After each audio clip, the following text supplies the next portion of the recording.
Namaku Damar. Bagiku, pagi hari bukan lagi tentang aroma kopi atau embun yang menyegarkan, melainkan tentang suara dering telepon yang menghujam jantung. Setiap kali benda pipih itu bergetar, aku merasa seperti seorang terdakwa yang menunggu vonis hakim. Di ruang tamu yang mulai terasa sempit karena beberapa barang berharga sudah menghilang satu persatu, aku duduk terpegun melihat istriku, Sari, yang sedang berusaha menyalakan kompor gas, yang sisa isinya mungkin tinggal hitungan jam. Keadaan kami sedang tidak baik-baik saja.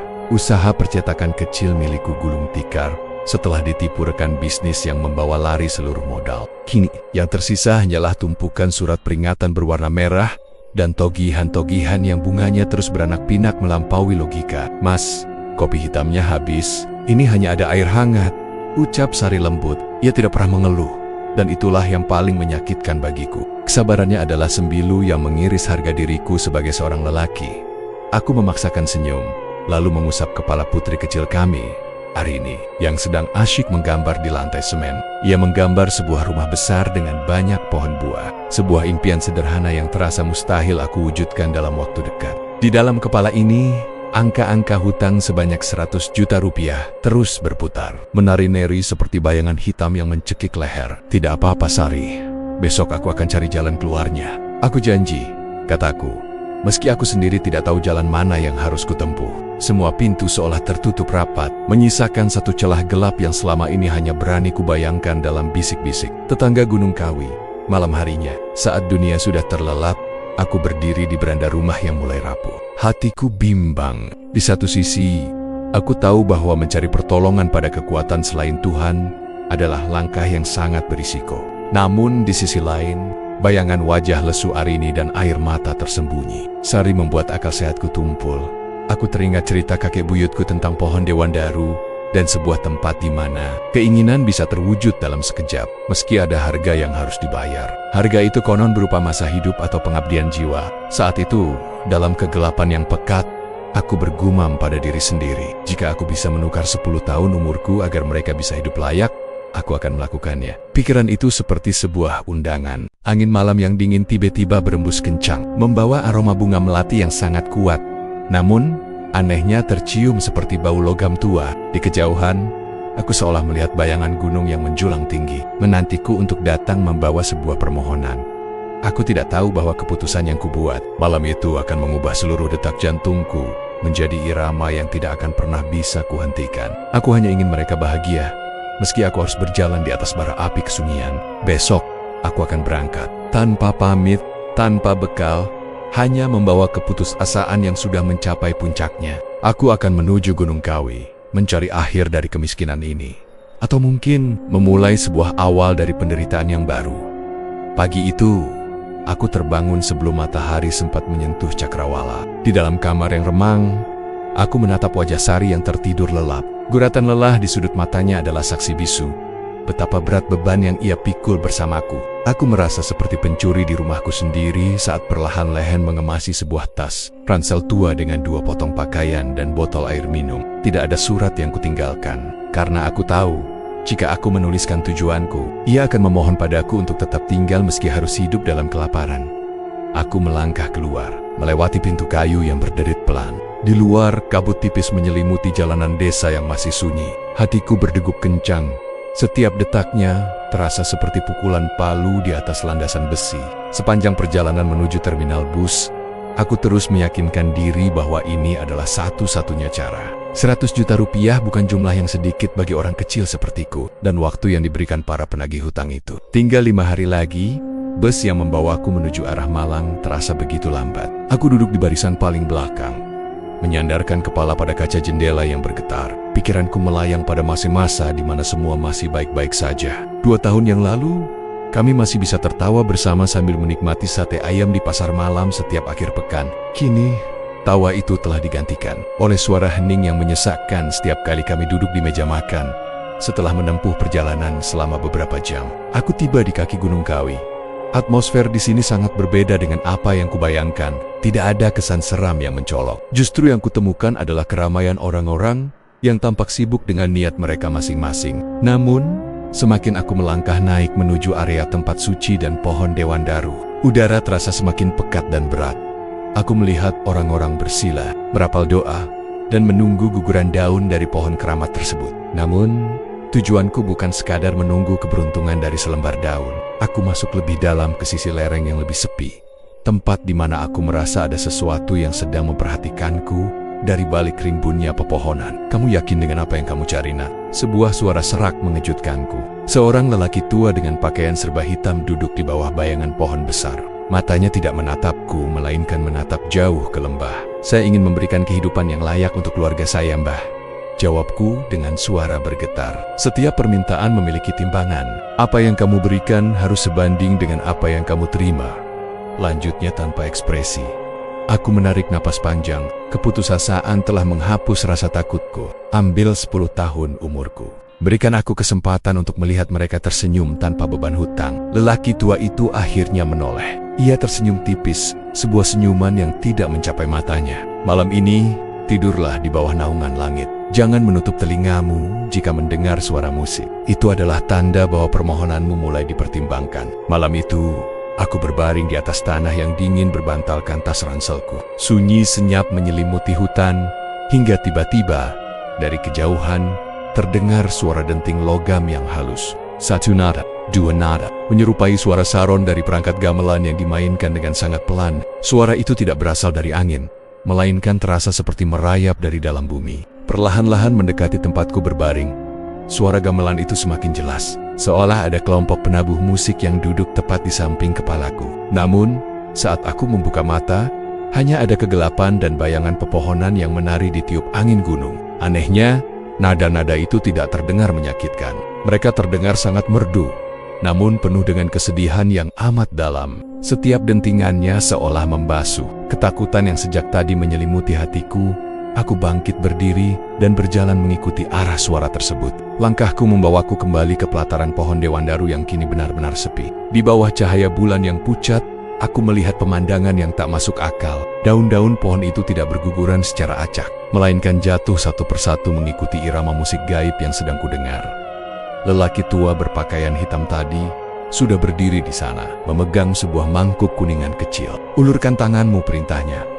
Aku menurut. Ia mengambil sebuah benda kecil berbentuk logam kuning, menyerupai kunci mungil dari dalam mangkuk itu. Simpan ini di dekat jantungmu. 10 tahun umurmu bukan diberikan sekaligus, melainkan akan dikikis setiap kali irama ini berbunyi di dalam dirimu. Ingatlah, kekayaan akan datang seperti air bah, tetapi kedamaianmu akan menguap seperti embun. Aku menerima logam kecil itu. Begitu benda itu menyentuh telapak tanganku, rasa hangat menjalar hingga ke seluruh lengan. Aku segera memasukkannya ke dalam saku baju, tepat di atas dadaku. Detik itu juga, suara gamelan di sekitarku berhenti total. Keheningan yang luar biasa mencekam menggantikannya. Pelanglah, jangan menoleh ke belakang sampai kamu melewati gapura paling bawah. Pesan lelaki itu sebelum ia menghilang di balik kabut tebal. Aku berjalan menuruni jalan setapak dengan terburu-buru. Napasku tersengal, namun anehnya, kakiku terasa sangat ringan. Aku tidak menoleh sedikit pun, meskipun aku merasa seolah-olah ada ribuan mata yang menatap punggungku dari balik semak-semak. Sesampainya di terminal saat fajar menyingsing, aku merogoh saku bajuku. Logam kecil tadi sudah hilang, namun ada sesuatu yang aneh. Di tempat logam itu berada tadi, kini terdapat sebuah bekas tanda lahir kecil berwarna keemasan di kulit dadaku. Saat aku menyentuhnya, aku merasakan getaran halus di dalam perutku. Seolah-olah ada sebuah senar kecapi yang dipetik sekali. Perjalanan pulang terasa jauh lebih cepat. Sepanjang jalan, aku membayangkan reaksi Sari saat melihatku kembali. Aku belum tahu bagaimana uang itu akan datang. Namun keyakinanku sangat kuat bahwa hidupku sudah berubah. Saat aku tiba di depan pintu rumah, Sari sedang berdiri di sana dengan mata sembab. Namun, kali ini bukan karena sedih. Ia memegang sebuah surat resmi. "Mas, kamu dari mana saja?" Tanyanya sambil terisak dan langsung memelukku. "Tadi pagi ada orang dari pengadilan datang. Katanya, gugatan kita terhadap rekan bisnismu yang lama dikabulkan. Semua aset yang dia bawa lari sudah disita dan akan dikembalikan pada kita secara tunai. Hari ini juga, jumlahnya bahkan 2 kali lipat dari modal kita dulu. Aku 200 juta rupiah. Hutangku 100 juta.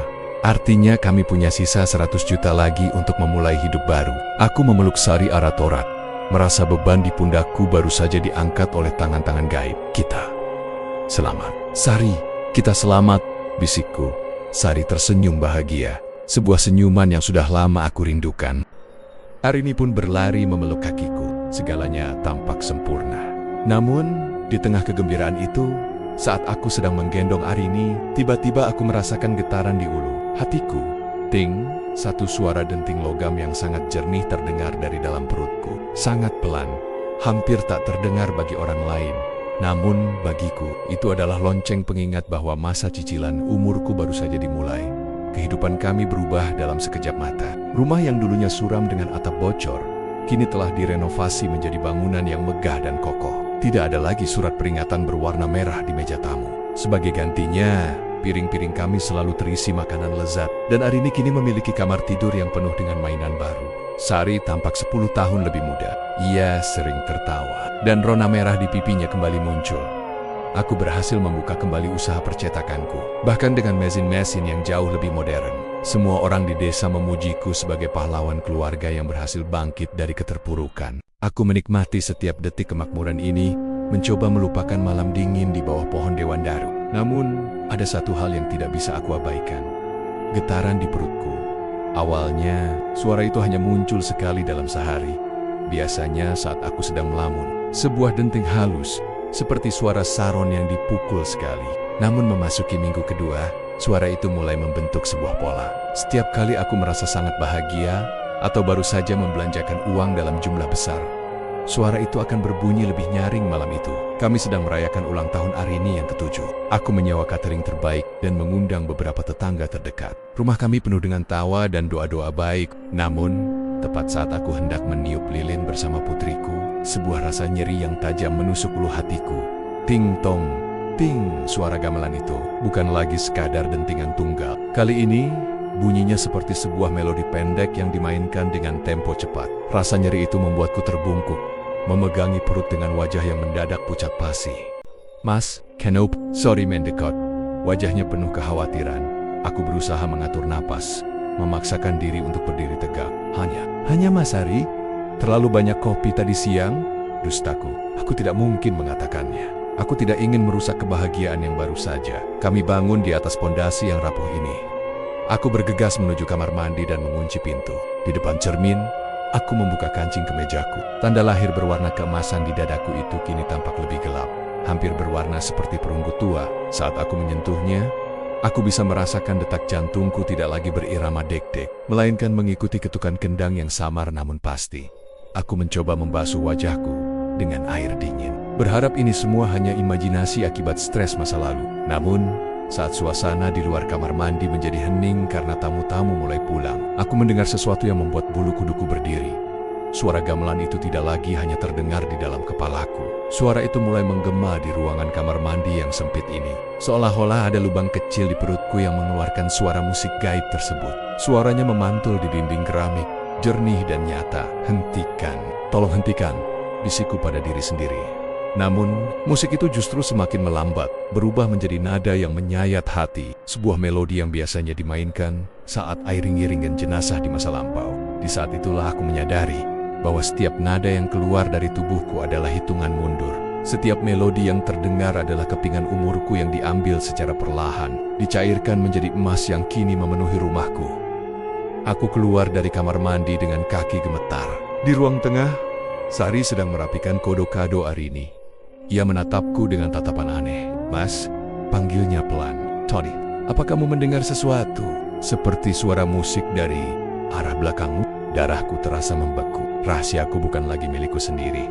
Ketakutan terbesar dalam hidupku bukanlah kemiskinan, melainkan saat Sari menatapku dengan keraguan. Pertanyaannya semalam tentang suara musik di belakang punggungku membuatku terjaga hingga fajar. Aku menyadari bahwa harga yang kubayar mulai menampakkan wujudnya di dunia nyata, bukan lagi sekadar getaran di dalam tubuh. Pagi itu, aku mencoba bersikap normal. Aku berangkat ke percetakan, berharap kesibukan kerja bisa meredam melodi gaib tersebut. Bisnisku sedang berada di puncaknya. Seorang klien besar, pemilik jaringan hotel ternama, datang untuk menandatangani kontrak kerja sama jangka panjang. Ini adalah kesempatan yang akan mengamankan masa depan keluarga kami selama puluhan tahun ke depan. Pak Tamer, saya kagum dengan kegigihan Anda, ujar Pak Baskoro, klien itu, sambil menyodorkan map dokumen di meja kantorku yang sepi. Aku tersenyum bangga. Terima kasih Pak. Semua ini demi keluarga. Tepat saat aku memegang pena untuk menandatangani kontrak, keheningan di ruangan itu pecah. Ting-tong. Ting-tong. Bunyi perangkat gamelan. Jenis bonang terdengar sangat jernih. Suaranya bukan berasal dari radio atau luar ruangan, melainkan bergaung dari arah dadaku, memantul pada meja kaca di depan kami. Pak Baskoro terhenti. Ia mengernyitkan dahi, menatap sekeliling ruangan dengan bingung. Suara apa itu, Pak Damar? Apakah Anda memasang alarm? Tanyanya. Aku tertawa kaku, mencoba menutupi kegugupan. Mungkin suara dari ponsel staf di luar, Pak. Ruangan ini memang sedikit bergema. Aku bergegas menandatangani dokumen itu.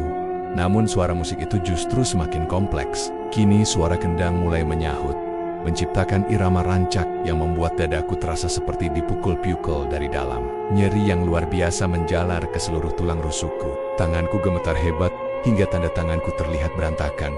Pak Baskoro menatapku dengan tatapan penuh selidik. Wajahnya yang semula ramah berubah menjadi pucat. Pak Damar, maaf, tapi suara itu sepertinya muncul setiap kali Anda bernapas. Dan apa itu di balik kemeja Anda? Aku baru menyadari bahwa cahaya kekuningan samar mulai berpendar dari balik kain kemeja putihku. Tepat di titik tanda lahir keemasan itu berada. Cahaya itu berkedip mengikuti irama musik. Panik, aku segera berdiri dan menutup dada dengan tangan. Maaf, Pak Baskoro, saya sedang tidak enak badan. Mungkin kita bisa lanjutkan besok. Ucapku terbata-bata tanpa menunggu jawaban. Aku berlari keluar kantor, melewati para karyawan yang menatapku dengan heran. Di dalam mobil, aku mencengkeram kemudi dengan erat. Suara gamelan itu perlahan mereda menjadi dentingan tunggal yang lambat. Namun rasa nyeri di perutku tidak kunjung hilang. Rasanya seperti ada gumpalan logam padat yang mengendap di dalam lambungku. Aku pulang dengan perasaan hancur. Sesampainya di rumah, aku mendapati Arini sedang bermain di ruang tengah. Begitu melihatku, ia berlari memeluk kakiku. Namun, tiba-tiba ia melepaskan pelukannya dan menutup telinganya. Berhenti, musiknya terlalu keras, tangis Arini. Sari berlari dari arah dapur, wajahnya penuh ketakutan melihat putri kami menangis. Ia menatapku, lalu perlahan mendekat. Ruang tengah yang tenang itu kini dipenuhi oleh gema suara gamelan yang megah namun menyedihkan, keluar dari tubuhku sendiri. Mots, apa yang sebenarnya terjadi padamu di Gunung Kawi? Suara Sari bergetar, air matanya mulai luruh. Uang ini, semua kemewahan ini, apa yang sudah kamu berikan sebagai gantinya? Aku terduduk di lantai, tidak mampu menjawab. Di tengah kemegahan rumah baru kami, aku merasa seperti narapidana yang sedang menunggu jemputan. Irama di perutku kini bukan lagi sekadar musik. Itu adalah suara langkah kaki sang waktu yang sedang menjauh dariku. Malam itu, rumah kami yang megah terasa seperti penjara yang dingin. Sari tidak lagi bicara padaku. Ia membawa Arini tidur di kamar tamu, mengunci pintu ropet-ropet seolah aku adalah orang asing yang berbahaya. Aku terduduk di pojok kamar utama, memegangi perutku yang terasa semakin berat. Suara gamelan itu kini tidak lagi merdu. Bunyinya pecah, seperti piringan hitam yang diputar paksa, menciptakan suasana yang mencekam. Sekitar pukul 2 dini hari, suhu ruangan turun secara drastis, hingga napasku mengeluarkan uap putih. Tiba-tiba, suara gamelan di perutku berhenti secara mendadak. Keheningan yang mengikuti begitu pekat sampai aku bisa mendengar detak jantungku sendiri. Namun, itu tidak berlangsung lama.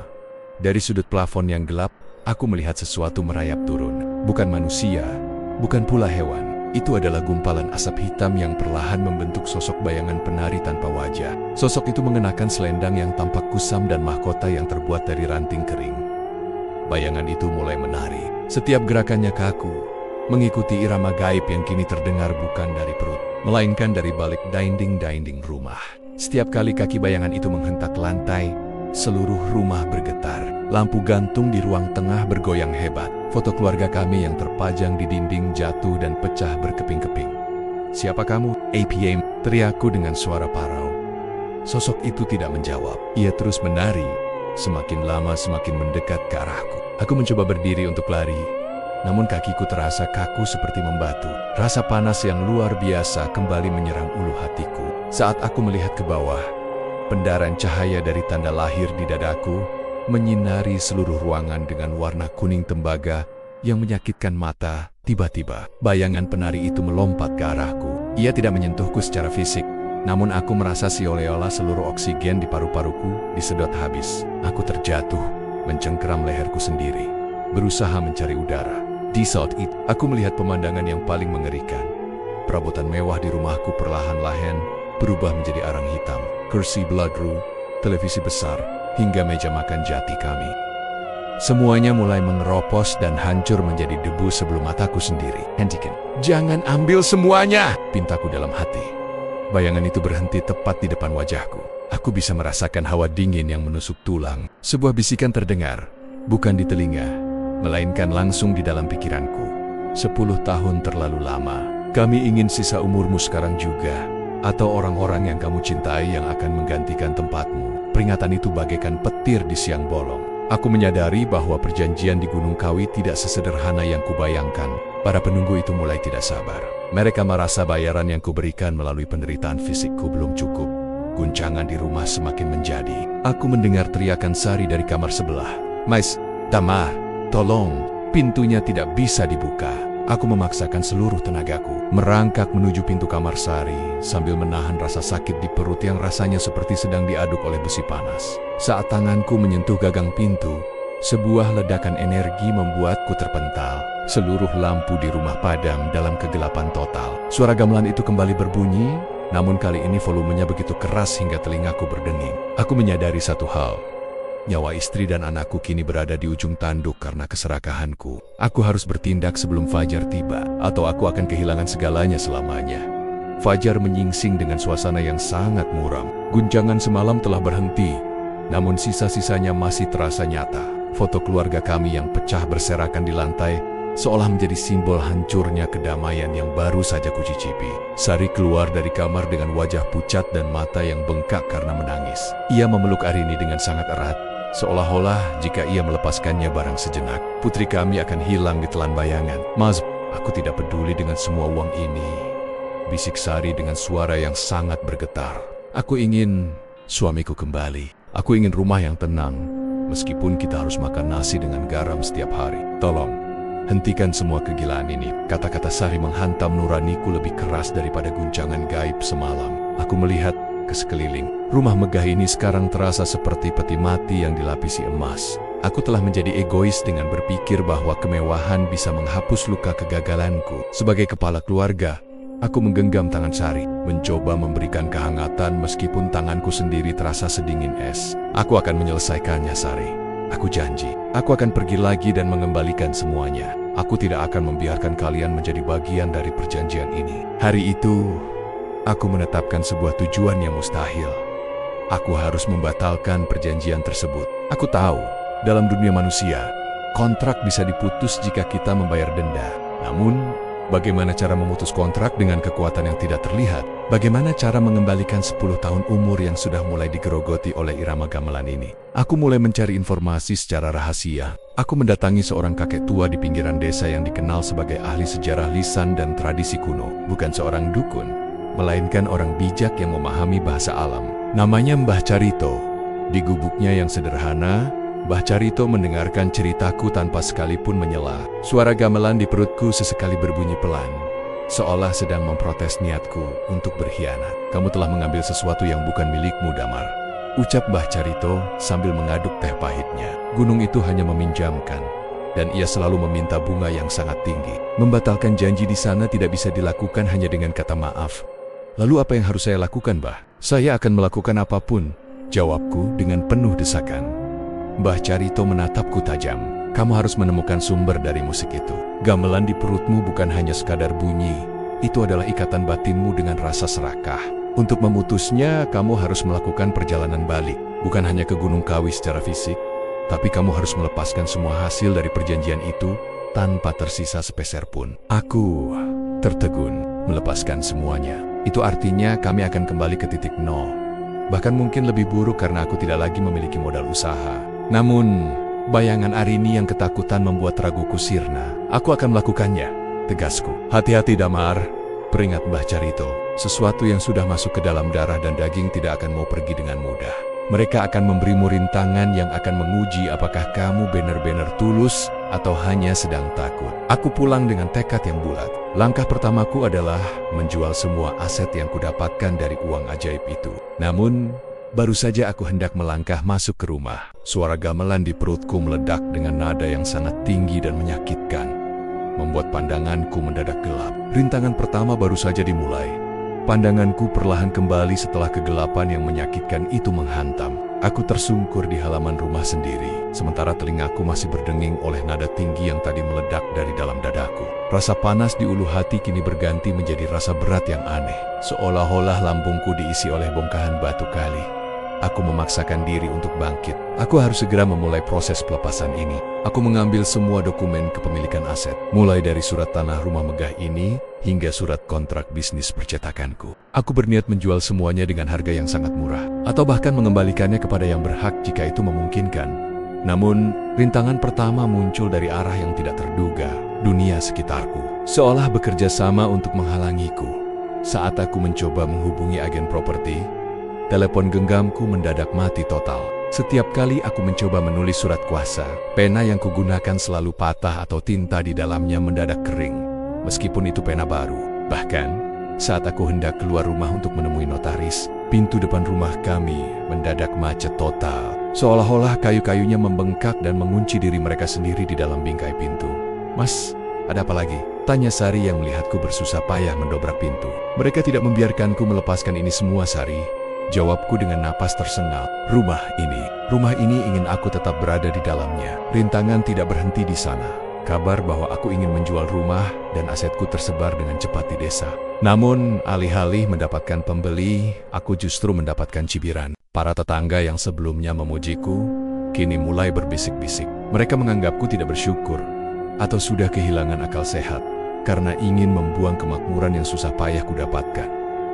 "Pak Damar, Anda ini bagaimana? Orang lain bermimpi punya rumah seperti ini, Anda malah mau menjualnya ke panti asuhan?"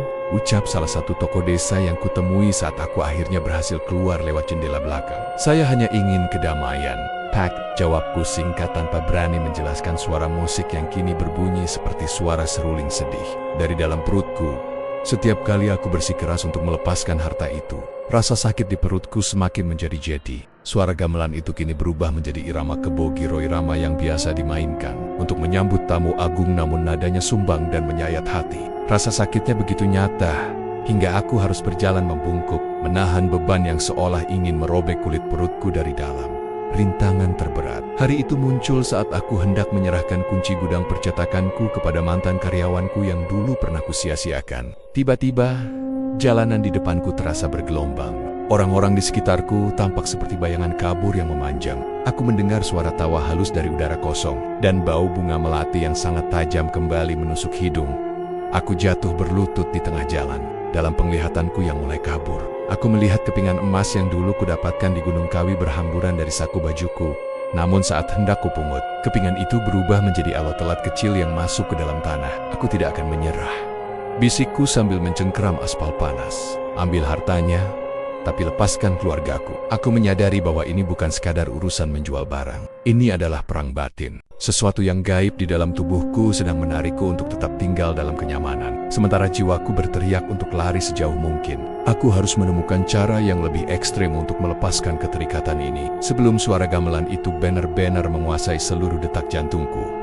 Malam itu, rasa sakit di perutku mencapai titik yang tak tertahankan. Aku tidak bisa lagi berbaring tegak. Setiap kali aku mencoba memejamkan mata, suara gamelan itu berubah menjadi suara ribuan bisikan yang memanggil namaku. Sari duduk di sampingku, mengompres dahiku dengan air hangat. Wajahnya penuh kesedihan, namun ia tetap mencoba tegar. "Mas, lihat ini," bisik Sari perlahan sambil membuka sedikit kancing bajuku.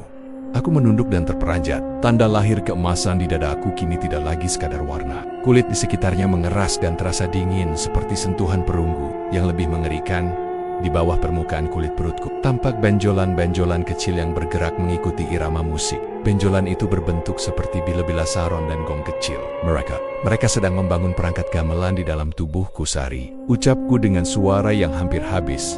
Di tengah keputusasaan itu, Mbah Carito datang mengunjungi rumah kami tanpa diundang. Ia masuk ke kamar dengan langkah tenang, membawa seikat daun pandan dan segelas air putih. Ia menatap perutku, lalu menghela napas panjang. "Damar, kamu harus tahu kebenarannya. Suara gamelan ini bukan hanya pengingat janji. Ini adalah proses penjelmaan. Jika kamu tidak berhasil memutusnya, dalam waktu 1 bulan, seluruh organ dalammu akan berubah menjadi logam mulia. Kamu akan menjadi patung emas yang bernyawa, abadi dalam rasa sakit, sebagai pajangan di istana mereka yang memberimu kekayaan ini," jelas Mbah Carito dengan nada serius. Aku bergidik ngeri. Kekayaan ini ternyata bukan untuk dinikmati, melainkan untuk menjadikan diriku sendiri sebagai bagian dari harta mereka. Apa yang harus aku lakukan, Mbah? Aku sudah mencoba menjual semuanya, tapi selalu ada halangan, tanyaku sambil terisak. Mbah Carito meminum air putihnya perlahan. Kamu tidak bisa menjualnya untuk keuntungan diri sendiri. Kamu harus memberikan semua hasil kekayaan ini kepada orang-orang yang paling menderita, tanpa mengharapkan pujian atau kembali modal. Dan ada satu hal lagi yang paling berat. Kamu harus menemukan gong induk di dalam jiwamu dan menghentikannya. Bagaimana cara menemukan sesuatu yang tidak terlihat? Dengan pengorbanan yang tulus, bukan karena takut mati, tapi karena cinta pada keluarga. Besok adalah hari terakhir sebelum bulan purnama. Jika kamu tidak bisa menyerahkan seluruh hartamu sebelum fajar lusa, maka proses penjelmaan itu akan menjadi permanen. Malam itu juga, aku membuat keputusan gila. Aku memanggil Sari dan Arini. Aku menceritakan segalanya tanpa ada yang ditutupi. Aku meminta mereka untuk membawa pakaian seadanya dan meninggalkan rumah ini besok pagi sekali. Kita akan pergi ke panti asuhan dan rumah singgah. Kita akan membagikan semua uang tunai, perhiasan, dan memberikan surat hibah rumah ini kepada mereka yang tidak punya tempat tinggal. Kita akan pulang ke rumah lama kita yang hampir roboh itu, kataku. Sari memegang tanganku. Aku siap, Mas.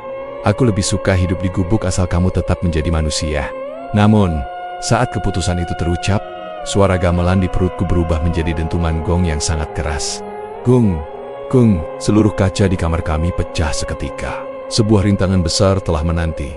Entitas dari Gunung Kawi tidak akan membiarkan aset mereka lari begitu saja. Aku harus menghadapi ujian terakhir sebelum bisa mencapai Gunung Kawi untuk yang kedua kalinya. Pagi itu, langit tertutup awan kelabu yang rendah, seolah alam turut menekan dadaku yang semakin berat. Sesuai rencana, kami meninggalkan rumah megah itu hanya dengan pakaian yang melekat di badan dan sebuah tas kecil berisi surat-surat hibah.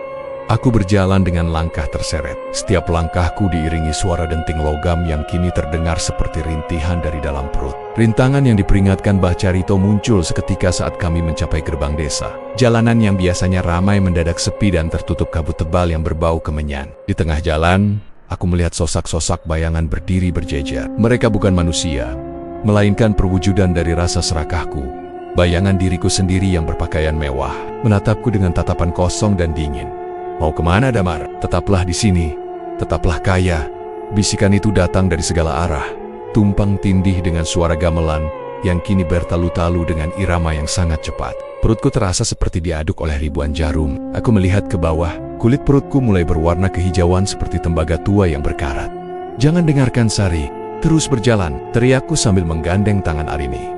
Kami tiba di sebuah panti asuhan kecil di pinggiran kota. Dengan tangan gemetar, aku menyerahkan surat hibah rumah dan seluruh tabungan yang tersisa kepada pengurus panti. Saat pena menyentuh kertas, sebuah getaran hebat mengguncang tubuhku. Aku memuntahkan sesuatu yang bukan makanan, melainkan kepinggan-kepinggan logam kecil yang berdering saat menyentuh lantai. Terima kasih, Pak Damar. Ini akan menyelamatkan puluhan anak di sini, ucap pengurus panti itu dengan tulus. Detik itu juga, irama gamelan yang tadinya rancak mendadak berubah menjadi satu nada tunggal yang panjang. Rasa sakitnya luar biasa, seolah ada sesuatu yang dipaksa lepas dari saraf-sarafku. Aku jatuh terduduk, napas kembang kempis. Namun, anehnya pendaran cahaya di dadaku sedikit memudar. Satu langkah lagi, Mas, bisik Sari sambil membantuku berdiri. Tujuan terakhir kami adalah rumah singgah bagi para lansia yang terlupakan. Di sana, aku menyerahkan kepemilikan bisnis percetakanku agar hasilnya bisa digunakan untuk merawat mereka. Saat aku menyerahkan kunci gudang secara simbolis, aku merasakan gong induk di dalam jiwaku. Sebuah gumpalan rasa sombong dan takut miskin mulai retak. Namun, entitas Gunung Kawi tidak tinggal diam. Saat kami hendak meninggalkan rumah singgah, bayangan penari tanpa wajah itu muncul kembali. Kali ini lebih besar dan lebih nyata. Ia menghalangi jalan keluar, menari dengan gerakan yang mampu meruntuhkan mental siapapun yang melihatnya. Suara gamelan di perutku meledak dengan volume yang sangat keras, membuat telingaku mengeluarkan cairan bening yang terasa hangat. Kamu pikir semudah itu? Suara itu kembali bergema di kepalaku. Kamu sudah menandatangani janji dengan umurmu. Harta bisa kamu buang, tapi waktu adalah milik kami. Aku menatap Sari dan Arini. Mereka gemetar, namun di mata mereka, aku melihat cinta yang murni. Aku menyadari bahwa rintangan terberat bukan pada harta, tapi pada rasa takutku akan kematian. Ambil saja umurku, tapi jangan sentuh mereka. Aku melepaskan segalanya secara ikhlas, teriakku ke arah bayangan itu. Seketika, bayangan itu berhenti menari. Suasana menjadi hening secara total. Kabut perlahan menipis, menampakkan jalanan yang kembali normal. Aku ambruk ke tanah. Tubuhku terasa sangat ringan, namun sangat lemah. Suara gamelan itu belum hilang sepenuhnya, tapi volumenya kini mengecil, menyisakan satu tugas terakhir yang harus kuselesaikan. Aku harus kembali ke Gunung Kawi. Bukan untuk meminta, bukan untuk menawar, tapi untuk menyerahkan diriku pada sisa janji yang telah kubuat. Ini adalah perjalanan satu arah yang mungkin tidak akan memberiku jalan pulang. Langkahku terasa seberat timah saat aku kembali menginjakan kaki di gerbang pendakian Gunung Kawi. Namun, pemandangan yang tersaji di depan mataku sungguh berbeda dari kunjungan pertamaku. Tidak ada lagi keramaian peziarah atau pedagang bunga. Yang ada hanyalah kesunyian yang mencekam dan kabut putih yang begitu pekat. Seolah-olah gunung ini telah menarik diri dari peta dunia manusia. Sari dan Arini bersikeras ikut hingga batas pendakian terakhir. Cukup sampai di sini, kataku sambil menggenggam tangan mereka untuk terakhir kalinya. Suaraku kini terdengar aneh. Ada gema logam yang menyertai setiap kata yang kuucapkan. Mas, kembali ya janji? Bisik Sari dengan mata yang sembab. Aku hanya bisa mengangguk, meski di dalam hati aku tahu bahwa peluangku untuk kembali sebagai manusia sangatlah tipis. Begitu aku melangkah masuk ke dalam kabut, jalan setapak yang seharusnya ku kenal mendadak berubah. Aku merasa seolah sedang berjalan di dalam labirin yang tidak memiliki ujung. Setiap kali aku merasa telah berjalan mendaki, jalan itu kembali menurun ke tempat yang sama. Suara gamelan di perutku, yang sebelumnya sempat mengecil, kini kembali berdenting dengan irama yang membingungkan seperti detak jam yang rusak. Tiktum, aku mulai merasa haus. Namun setiap kali aku mencoba minum, air itu terasa seperti cairan perunggu yang panas di tenggorokanku. Aku menyadari bahwa fisikku mulai kalah. Di tengah keputusasaan itu, aku melihat bayangan pohon dewandaru di kejauhan. Namun, setiap kali aku mendekat, pohon itu tampak menjauh, seolah-olah ia sedang mempermainkan asaku. Tiba-tiba, kabut di depanku menyibak, menampilkan sesosok lelaki tua berpakaian hitam yang kutemui dulu. Namun kini, wajahnya tidak lagi memiliki mata. Di lubang matanya, hanya ada kepingan koin emas yang tertanam kuat. Kamu kembali terlalu cepat, Damar, ucapnya dengan nada datar yang mengerikan. Harta yang kamu buang tidak bisa membatalkan kontrak yang ditulis dengan sisa nafasmu. Aku tidak datang untuk menawar harta, jawabku sambil menahan nyeri di dada. Aku datang untuk menyerahkan apa yang tersisa. Asalkan keluargaku benar-benar bebas dari bayang-bayang kalian. Lelaki itu tertawa, suara tawa yang menyerupai gesekan dua bilah pedang. Kamu terjebak di tempat di mana waktu tidak bergerak. Di sini, 10 tahun bisa terasa seperti keabadian, atau keabadian bisa habis dalam sekejap. Kamu tidak akan menemukan jalan ke puncak, kecuali kamu bisa membuktikan bahwa tidak ada lagi setitik pun keinginan untuk hidup mewah di dalam hatimu. Tiba-tiba, lingkungan di sekitarku berubah. Aku tidak lagi berada di hutan, melainkan di sebuah ruangan megah yang penuh dengan tumpukan emas, permata, dan segala kemewahan yang pernah kuimpikan. Di ujung ruangan, aku melihat Sari dan Arini mengenakan pakaian sutra, duduk di meja makan yang penuh makanan lezat. Kembalilah pada kami, Mas. Katakan saja kamu menyesal membuang harta itu, dan semua ini akan jadi milik kita selamanya, ucap Sari dalam penglihatan itu. Aku tertegun. Ujian ini jauh lebih berat daripada rasa sakit fisik. Suara gamelan di perutku mendadak menjadi sangat merdu, membujukku untuk menyerah pada kenyamanan. Inilah rintangan sebenarnya. Sebuah ilusi yang menyerang lubuk hati yang paling rapuh. Aku berdiri mematung di tengah ruangan megah yang diciptakan oleh ilusi gunung ini. Sosok yang menyerupai Sari dan Arini tersenyum begitu manis, melambaikan tangan ke arahku dengan latar belakang tumpukan emas yang berkilau. Harum masakan rumah yang sangat kurindukan merasuk ke dalam indera penciumanku, mencoba meruntuhkan pertahananku yang sudah rapuh. Kemarilah, Mas, jangan menyiksa dirimu lagi, ucap sosok Sari palsu itu dengan nada yang begitu lembut. Suara gamelan di perutku berubah menjadi irama pengantar tidur yang menenangkan. Rasanya begitu mudah untuk menyerah. Cukup dengan satu kata iya, maka rasa sakit di perutku akan hilang, dan aku bisa kembali hidup dalam kemewahan bersama keluargaku. Namun, saat aku menatap mata Arini dalam ilusi itu, aku menyadari sesuatu yang janggal. Matanya tidak memiliki binar kehidupan. Matanya kosong, sedingin koin logam. Aku memejamkan mata rat-rat. Kalian bukan keluargaku, bisikku parau. Keluargaku adalah mereka yang berani menderita bersamaku dalam kemiskinan. Bukan mereka yang menjadi budak dari emas yang terkutuk ini. Begitu kata-kata itu terucap, ruangan megah itu retak seperti cermin yang dipukul palu. Emas-emas itu berubah menjadi daun kering, dan sosok Sari serta Arini menguap menjadi asap kelabu. Aku kembali berada di lereng gunung yang dingin, di depan lelaki tua bermata koin itu. Kamu berhasil melewati gerbang keinginan, ucap lelaki tua itu namun nada suaranya kini lebih berat. Tapi sekarang, kamu harus berhadapan dengan penjaga janji. Dari balik kabut, muncul sesosok raksasa yang tingginya melampaui pepohonan. Sosok itu tidak memiliki wajah, hanya sebuah lubang besar di tengah dadanya yang berisi sebuah gong raksasa berwarna hitam. Setiap kali gong itu bergetar tanpa dipukul, seluruh tubuhku ikut bergetar hebat. Inilah entitas yang memegang kontrak 10 tahun umurku. Damar, suara itu keluar dari lubang gong tersebut, dalam dan bergema. Janji adalah hutang yang dibawa hingga liang lahat. Kamu ingin memutusnya? Maka kamu harus memberikan sesuatu yang nilainya setara dengan 10 tahun masa depanmu. Aku bersujud di tanah yang beku. Apa yang lebih berharga dari umur bagi kalian? Ketulusan untuk kehilangan, jawab penjaga janji itu. Untuk menghentikan gamelan di tubuhmu, kamu harus bersedia memberikan seluruh sisa suaramu. Kamu akan hidup, tapi kamu tidak akan pernah bisa bicara lagi. Setiap kata yang ingin kamu ucapkan akan berubah menjadi denting logam yang hanya bisa didengar olehmu sendiri. Itulah cara satu-satunya agar musik ini tidak lagi keluar dan mengganggu keluargamu. Aku tertegun menjadi bisu selamanya. Itu artinya, aku tidak akan pernah bisa lagi memanggil nama Sari atau membacakan dongeng untuk Arini. Aku akan menjadi asing di tengah keluargaku sendiri. Ini adalah harga yang sangat mahal. Sebuah pilihan yang menguji apakah cintaku lebih besar daripada egoku untuk berkomunikasi. Rasa panas di perutku kembali membara. Kali ini seolah ingin membakar seluruh kerongkonganku. Tanda perunggu di dadaku mulai menjalar naik ke arah leher. Pilih, Damar.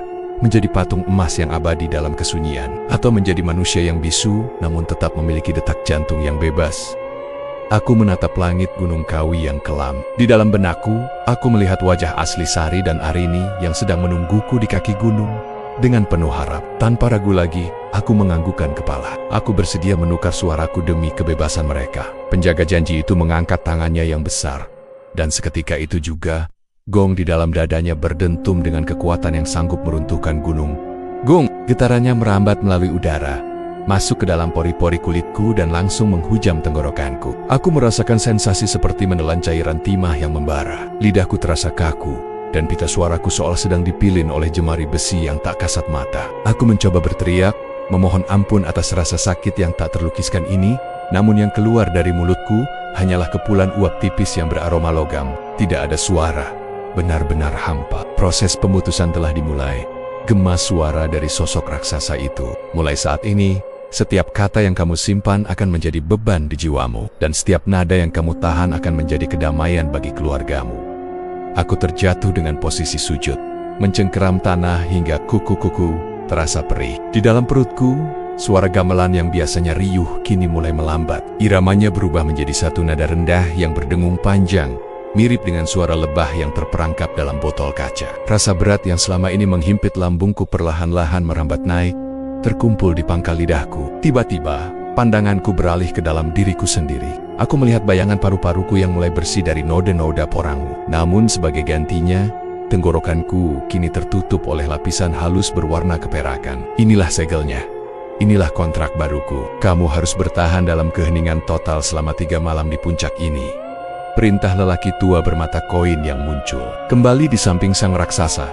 Jika dalam 3 malam itu kamu mengeluarkan satu saja suara meski itu hanya rintihan kesakitan, maka seluruh organ tubuhmu akan seketika berubah menjadi logam permanen. Malam pertama dimulai. Aku duduk bersila di bawah pohon dewandaru yang kini meranggas tanpa daun. Angin gunung bertiup sangat kencang, membawa kristal es yang menyayat kulit wajahku. Rasa dinginnya menusuk hingga ke sumsum tulang, memancingku untuk setidaknya mengadu atau menggertakkan gigi karena menggigil. Namun, aku menutup mulutku rapat-rapat. Aku membayangkan wajah Arini yang sedang tertidur lelap, membayangkan tangan hangat Sari yang biasanya menyambutku. Setiap kali rasa sakit di tenggorokan memuncak, aku merasakan dorongan kuat untuk batuk. Rasanya seperti ada gumpalan kerikil tajam yang ingin melompat keluar. Aku mencengkeram dadaku, menekan tanda lahir yang kini mulai memucat, mencoba mengalihkan rasa sakit itu menjadi sebuah doa tanpa kata. Di tengah kegelapan malam, aku melihat bayang genbangan hitam mulai mengelilingiku. Mereka adalah arwah-arwah yang gagal melakukan penebusan. Mereka berbisik-bisik,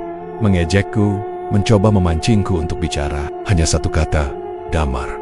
Katakan tolong maka sakit ini akan hilang, bisik mereka. Aku tetap diam. Air mata menetes di pipiku, namun bibirku terkunci rapat. Aku menyadari bahwa ini bukan hanya ujian fisik, tapi ujian kesabaran yang paling ekstrem. Aku harus menelan seluruh suaraku sendiri, menghancurkan egoku untuk didengar. Agar melodi terkutuk itu tidak lagi memiliki celah untuk keluar dan menghancurkan hidup orang-orang yang kucintai. Fajar pertama mulai menyingsing.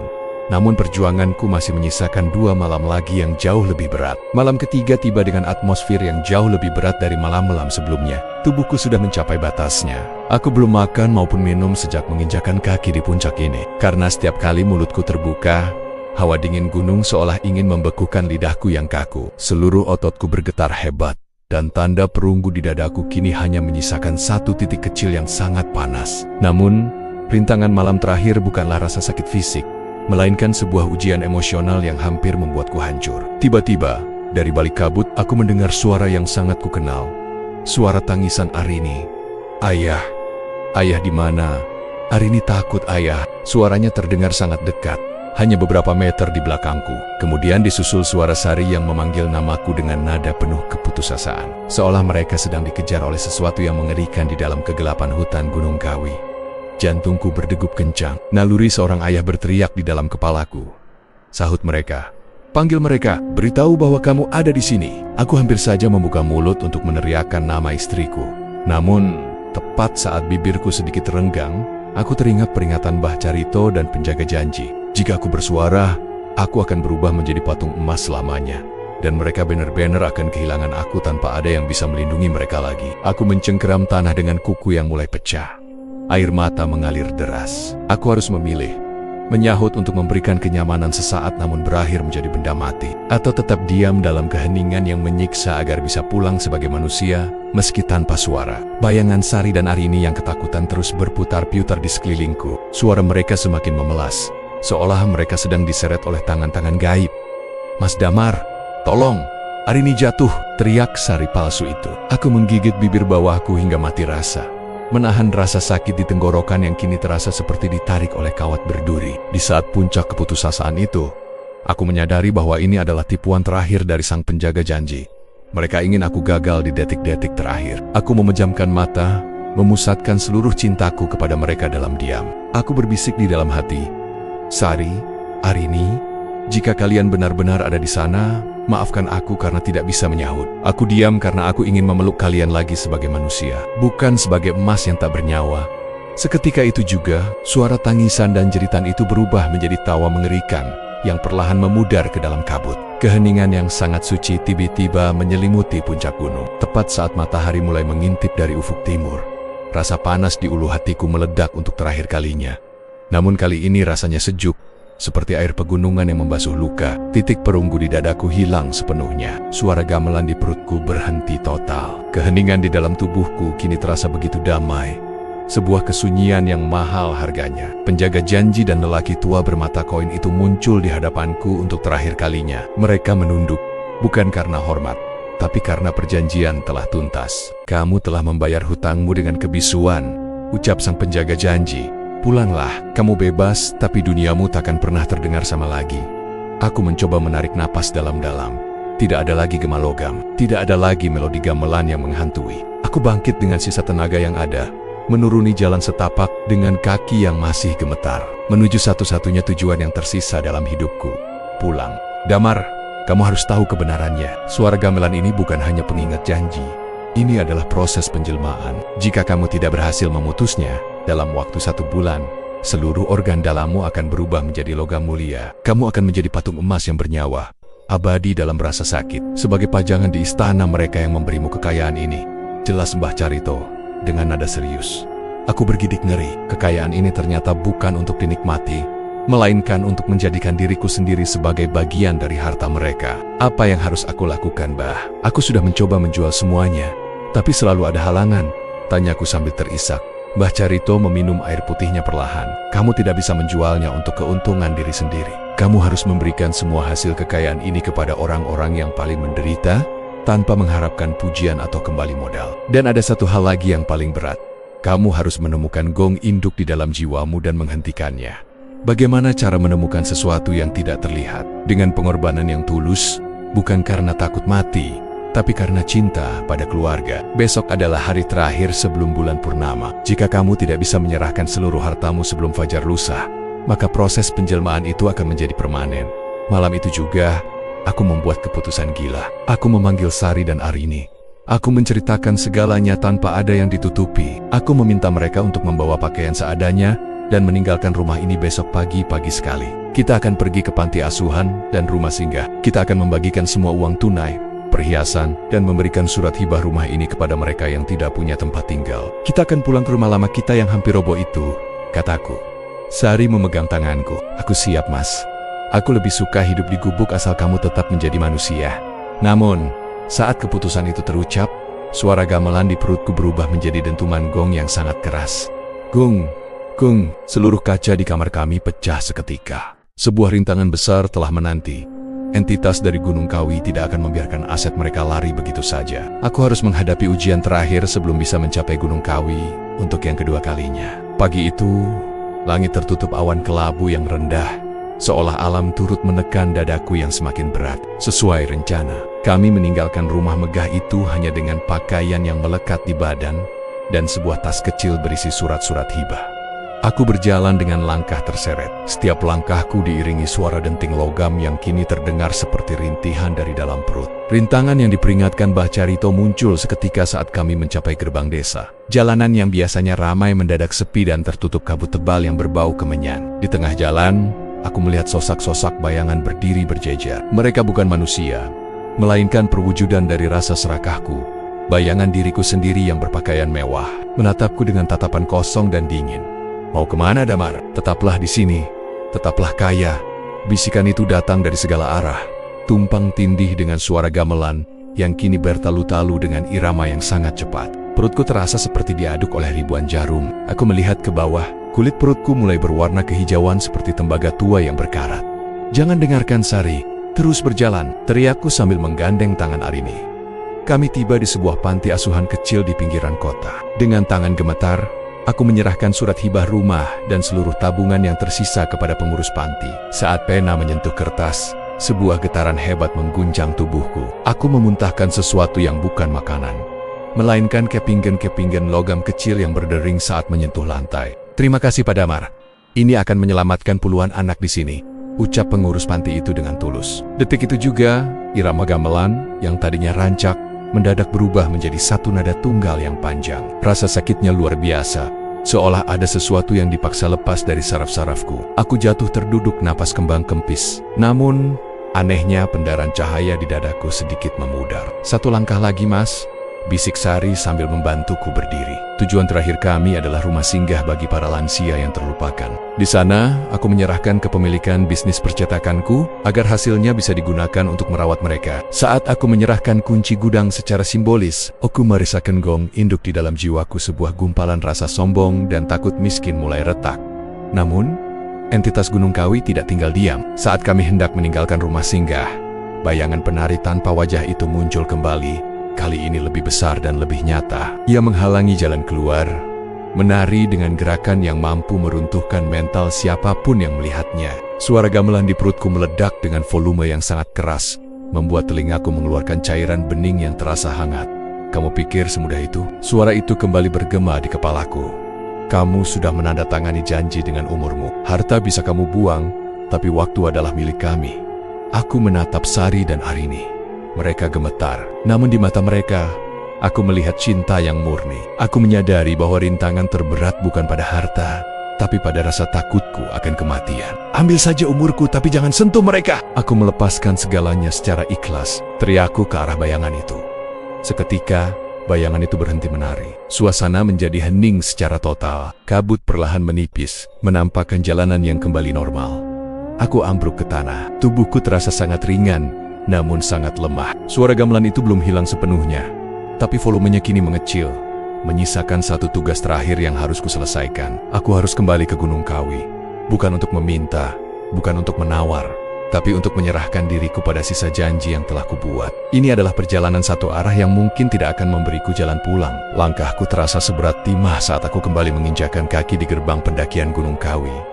Namun, pemandangan yang tersaji di depan mataku sungguh berbeda dari kunjungan pertamaku. Tidak ada lagi keramaian peziarah atau pedagang bunga. Yang ada hanyalah kesunyian yang mencekam dan kabut putih yang begitu pekat, seolah-olah gunung ini telah menarik diri dari peta dunia manusia. Sari dan Arini bersikeras ikut hingga batas pendakian terakhir. Cukup sampai di sini, kataku sambil menggenggam tangan mereka untuk terakhir kalinya. Suaraku kini terdengar aneh. Ada gema logam yang menyertai setiap kata yang kuucapkan. Mas, kembali ya janji? Bisik Sari dengan mata yang sembab. Aku hanya bisa mengangguk, meski di dalam hati aku tahu bahwa peluangku untuk kembali sebagai manusia sangatlah tipis. Begitu aku melangkah masuk ke dalam kabut, jalan setapak yang seharusnya ku kenal mendadak berubah. Aku merasa seolah sedang berjalan di dalam labirin yang tidak memiliki ujung. Setiap kali aku merasa telah berjalan mendaki, jalan itu kembali menurun ke tempat yang sama. Suara gamelan di perutku yang sebelumnya sempat mengecil, kini kembali berdenting dengan irama yang membingungkan seperti detak jam yang rusak. Tiktung, aku mulai merasa haus. Namun setiap kali aku mencoba minum, air itu terasa seperti cairan perunggu yang panas di tenggorokanku. Aku menyadari bahwa fisikku mulai kalah. Di tengah keputusasaan itu, aku melihat bayangan pohon dewandaru di kejauhan. Namun, setiap kali aku mendekat, pohon itu tampak menjauh, seolah-olah ia sedang mempermainkan asaku. Tiba-tiba, kabut di depanku menyibak, menampilkan sesosok lelaki tua berpakaian hitam yang kutemui dulu. Namun kini, wajahnya tidak lagi memiliki mata. Di lubang matanya, hanya ada kepingan koin emas yang tertanam kuat. Kamu kembali terlalu cepat, Damar, ucapnya dengan nada datar yang mengerikan. Harta yang kamu buang tidak bisa membatalkan kontrak yang ditulis dengan sisa nafasmu. Aku tidak datang untuk menawar harta, jawabku sambil menahan nyeri di dada. Aku datang untuk menyerahkan apa yang tersisa. Asalkan keluargaku benar-benar bebas dari bayang-bayang kalian. Lelaki itu tertawa, suara tawa yang menyerupai gesekan dua bilah pedang. Kamu terjebak di tempat di mana waktu tidak bergerak. Di sini, 10 tahun bisa terasa seperti keabadian, atau keabadian bisa habis dalam sekejap. Kamu tidak akan menemukan jalan ke puncak, kecuali kamu bisa membuktikan bahwa tidak ada lagi setitik pun keinginan untuk hidup mewah di dalam hatimu. Tiba-tiba, lingkungan di sekitarku berubah. Aku tidak lagi berada di hutan, melainkan di sebuah ruangan megah yang penuh dengan tumpukan emas, permata, dan segala kemewahan yang pernah kuimpikan. Di ujung ruangan, aku melihat Sari dan Arini mengenakan pakaian sutra, duduk di meja makan yang penuh makanan lezat. Kembalilah pada kami, Mas. Katakan saja kamu menyesal membuang harta itu, dan semua ini akan jadi milik kita selamanya, ucap Sari dalam penglihatan itu. Aku tertegun. Ujian ini jauh lebih berat daripada rasa sakit fisik. Suara gamelan di perutku mendadak menjadi sangat merdu, membujukku untuk menyerah pada kenyamanan. Inilah rintangan sebenarnya, sebuah ilusi yang menyerang lubuk hati yang paling rapuh. Aku berdiri mematung di tengah ruangan megah yang diciptakan oleh ilusi gunung ini. Sosok yang menyerupai Sari dan Arini tersenyum begitu manis, melambaikan tangan ke arahku dengan latar belakang tumpukan emas yang berkilau. Harum masakan rumah yang sangat kurindukan merasuk ke dalam indera penciumanku, mencoba meruntuhkan pertahananku yang sudah rapuh. Kemarilah, Mas, jangan menyiksa dirimu lagi, ucap sosok Sari palsu itu dengan nada yang begitu lembut. Suara gamelan di perutku berubah menjadi irama pengantar tidur yang menenangkan. Rasanya begitu mudah untuk menyerah. Cukup dengan satu kata iya, maka rasa sakit di perutku akan hilang, dan aku bisa kembali hidup dalam kemewahan bersama keluargaku. Namun, saat aku menatap mata Arini dalam ilusi itu, aku menyadari sesuatu yang janggal. Matanya tidak memiliki binar kehidupan, matanya kosong, sedingin koin logam. Aku memejamkan mata rat-rat. Kalian bukan keluargaku, bisikku parau. Keluargaku adalah mereka yang berani menderita bersamaku dalam kemiskinan, bukan mereka yang menjadi budak dari emas yang terkutuk ini. Begitu kata-kata itu terucap, ruangan megah itu retak seperti cermin yang dipukul palu. Emas-emas itu berubah menjadi daun kering, dan sosok Sari serta Arini menguap menjadi asap kelabu. Aku kembali berada di lereng gunung yang dingin, di depan lelaki tua bermata koin itu. Kamu berhasil melewati gerbang keinginan, ucap lelaki tua itu, namun nada suaranya kini lebih berat. Tapi sekarang, kamu harus berhadapan dengan penjaga janji. Dari balik kabut, muncul sesosok raksasa yang tingginya melampaui pepohonan. Sosok itu tidak memiliki wajah, hanya sebuah lubang besar di tengah dadanya yang berisi sebuah gong raksasa berwarna hitam. Setiap kali gong itu bergetar tanpa dipukul, seluruh tubuhku ikut bergetar hebat. Inilah entitas yang memegang kontrak 10 tahun umurku. Damar, suara itu keluar dari lubang gong tersebut, dalam dan bergema. Janji adalah hutang yang dibawa hingga liang lahat. Kamu ingin memutusnya? Maka kamu harus memberikan sesuatu yang nilainya setara dengan 10 tahun masa depanmu. Aku bersujud di tanah yang beku. Apa yang lebih berharga dari umur bagi kalian? Ketulusan untuk kehilangan, Jawab penjaga janji itu. Untuk menghentikan gamelan di tubuhmu, kamu harus bersedia memberikan seluruh sisa suaramu. Kamu akan hidup, tapi kamu tidak akan pernah bisa bicara lagi. Setiap kata yang ingin kamu ucapkan akan berubah menjadi denting logam yang hanya bisa didengar olehmu sendiri. Itulah cara satu-satunya agar musik ini tidak lagi keluar dan mengganggu keluargamu. Aku tertegun menjadi bisu selamanya. Itu artinya, aku tidak akan pernah bisa lagi memanggil nama Sari atau membacakan dongeng untuk Arini. Aku akan menjadi asing di tengah keluargaku sendiri. Ini adalah harga yang sangat mahal. Sebuah pilihan yang menguji apakah cintaku lebih besar daripada egoku untuk berkomunikasi. Rasa panas di perutku kembali membara. Kali ini seolah ingin membakar seluruh kerongkonganku. Tanda perunggu di dadaku mulai menjalar naik ke arah leher. Pilih, Damar. Menjadi patung emas yang abadi dalam kesunyian. Atau menjadi manusia yang bisu, namun tetap memiliki detak jantung yang bebas. Aku menatap langit Gunung Kawi yang kelam. Di dalam benakku, aku melihat wajah asli Sari dan Arini yang sedang menungguku di kaki gunung. Dengan penuh harap, tanpa ragu lagi, aku menganggukkan kepala. Aku bersedia menukar suaraku demi kebebasan mereka. Penjaga janji itu mengangkat tangannya yang besar. Dan seketika itu juga, gong di dalam dadanya berdentum dengan kekuatan yang sanggup meruntuhkan gunung. Gong, getarannya merambat melalui udara, masuk ke dalam pori-pori kulitku dan langsung menghujam tenggorokanku. Aku merasakan sensasi seperti menelan cairan timah yang membara. Lidahku terasa kaku, dan pita suaraku seolah sedang dipilin oleh jemari besi yang tak kasat mata. Aku mencoba berteriak, memohon ampun atas rasa sakit yang tak terlukiskan ini, namun yang keluar dari mulutku hanyalah kepulan uap tipis yang beraroma logam. Tidak ada suara, benar-benar hampa. Proses pemutusan telah dimulai. Gemas suara dari sosok raksasa itu. Mulai saat ini, setiap kata yang kamu simpan akan menjadi beban di jiwamu, dan setiap nada yang kamu tahan akan menjadi kedamaian bagi keluargamu.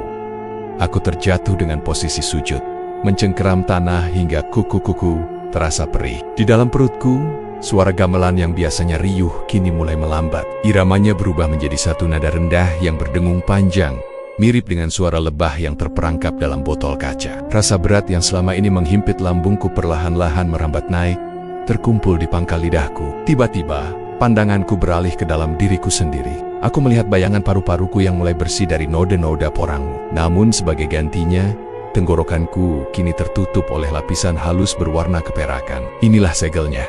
Inilah kontrak baruku. Kamu harus bertahan dalam keheningan total selama 3 malam di puncak ini. Perintah lelaki tua bermata koin yang muncul. Kembali di samping sang raksasa. Jika dalam 3 malam itu kamu mengeluarkan satu saja suara meski itu hanya rintihan kesakitan, maka seluruh organ tubuhmu akan seketika berubah menjadi logam permanen. Malam pertama dimulai. Aku duduk bersila di bawah pohon dewandaru yang kini meranggas tanpa daun. Angin gunung bertiup sangat kencang, membawa kristal es yang menyayat kulit wajahku. Rasa dinginnya menusuk hingga ke sumsum tulang, memancingku untuk setidaknya mengadu atau menggertakkan gigi karena menggigil. Namun, aku menutup mulutku rapat-rapat. Aku membayangkan wajah Arini yang sedang tertidur lelap, membayangkan tangan hangat Sari yang biasanya menyambutku. Setiap kali rasa sakit di tenggorokan memuncak, aku merasakan dorongan kuat untuk batuk. Rasanya seperti ada gumpalan kerikil tajam yang ingin melompat keluar. Aku mencengkeram dadaku, menekan tanda lahir yang kini mulai memucat, mencoba mengalihkan rasa sakit itu menjadi sebuah doa tanpa kata. Di tengah kegelapan malam, aku melihat bayang genbangen hitam mulai mengelilingiku. Mereka adalah arwah yang gagal melakukan penebusan. Mereka berbisik-bisik, mengejekku, mencoba memancingku untuk bicara. Hanya satu kata, Damar. Katakan tolong maka sakit ini akan hilang, bisik mereka. Aku tetap diam. Air mata menetes di pipiku, namun bibirku terkunci rapat. Aku menyadari bahwa ini bukan hanya ujian fisik, tapi ujian kesabaran yang paling ekstrem. Aku harus menelan seluruh suaraku sendiri, menghancurkan egoku untuk didengar, agar melodi terkutuk itu tidak lagi memiliki celah untuk keluar dan menghancurkan hidup orang-orang yang kucintai. Fajar pertama mulai menyingsing, namun perjuanganku masih menyisakan 2 malam lagi yang jauh lebih berat. Malam ketiga tiba dengan atmosfer yang jauh lebih berat dari malam-malam sebelumnya. Tubuhku sudah mencapai batasnya. Aku belum makan maupun minum sejak menginjakan kaki di puncak ini. Karena setiap kali mulutku terbuka, hawa dingin gunung seolah ingin membekukan lidahku yang kaku. Seluruh ototku bergetar hebat, dan tanda perunggu di dadaku kini hanya menyisakan satu titik kecil yang sangat panas. Namun, rintangan malam terakhir bukanlah rasa sakit fisik, melainkan sebuah ujian emosional yang hampir membuatku hancur. Tiba-tiba, dari balik kabut aku mendengar suara yang sangat kukenal. Suara tangisan Arini. Ayah. Ayah di mana? Arini takut ayah. Suaranya terdengar sangat dekat. Hanya beberapa meter di belakangku. Kemudian disusul suara Sari yang memanggil namaku dengan nada penuh keputusasaan. Seolah mereka sedang dikejar oleh sesuatu yang mengerikan di dalam kegelapan hutan Gunung Kawi. Jantungku berdegup kencang. Naluri seorang ayah berteriak di dalam kepalaku. Sahut mereka. Panggil mereka, beritahu bahwa kamu ada di sini. Aku hampir saja membuka mulut untuk meneriakkan nama istriku. Namun, tepat saat bibirku sedikit renggang, aku teringat peringatan Mbah Carito dan penjaga janji. Jika aku bersuara, aku akan berubah menjadi patung emas selamanya. Dan mereka benar-benar akan kehilangan aku tanpa ada yang bisa melindungi mereka lagi. Aku mencengkeram tanah dengan kuku yang mulai pecah. Air mata mengalir deras. Aku harus memilih. Menyahut untuk memberikan kenyamanan sesaat namun berakhir menjadi benda mati. Atau tetap diam dalam keheningan yang menyiksa agar bisa pulang sebagai manusia, meski tanpa suara. Bayangan Sari dan Arini yang ketakutan terus berputar-putar di sekelilingku. Suara mereka semakin memelas. Seolah mereka sedang diseret oleh tangan-tangan gaib. Mas Damar, tolong, Arini jatuh, teriak Sari palsu itu. Aku menggigit bibir bawahku hingga mati rasa. Menahan rasa sakit di tenggorokan yang kini terasa seperti ditarik oleh kawat berduri. Di saat puncak keputusasaan itu, aku menyadari bahwa ini adalah tipuan terakhir dari sang penjaga janji. Mereka ingin aku gagal di detik-detik terakhir. Aku memejamkan mata, memusatkan seluruh cintaku kepada mereka dalam diam. Aku berbisik di dalam hati, Sari, Arini, jika kalian benar-benar ada di sana, maafkan aku karena tidak bisa menyahut. Aku diam karena aku ingin memeluk kalian lagi sebagai manusia, bukan sebagai emas yang tak bernyawa. Seketika itu juga, suara tangisan dan jeritan itu berubah menjadi tawa mengerikan yang perlahan memudar ke dalam kabut. Keheningan yang sangat suci tiba-tiba menyelimuti puncak gunung. Tepat saat matahari mulai mengintip dari ufuk timur, rasa panas di ulu hatiku meledak untuk terakhir kalinya. Namun kali ini rasanya sejuk, seperti air pegunungan yang membasuh luka. Titik perunggu di dadaku hilang sepenuhnya. Suara gamelan di perutku berhenti total. Keheningan di dalam tubuhku kini terasa begitu damai. Sebuah kesunyian yang mahal harganya. Penjaga janji dan lelaki tua bermata koin itu muncul di hadapanku untuk terakhir kalinya. Mereka menunduk, bukan karena hormat, tapi karena perjanjian telah tuntas. Kamu telah membayar hutangmu dengan kebisuan, ucap sang penjaga janji. Pulanglah, kamu bebas, tapi duniamu takkan pernah terdengar sama lagi.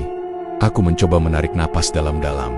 Tidak ada lagi gema logam, tidak ada lagi melodi gamelan yang menghantui. Aku bangkit dengan sisa tenaga yang ada, menuruni jalan setapak dengan kaki yang masih gemetar, menuju satu-satunya tujuan yang tersisa dalam hidupku, pulang.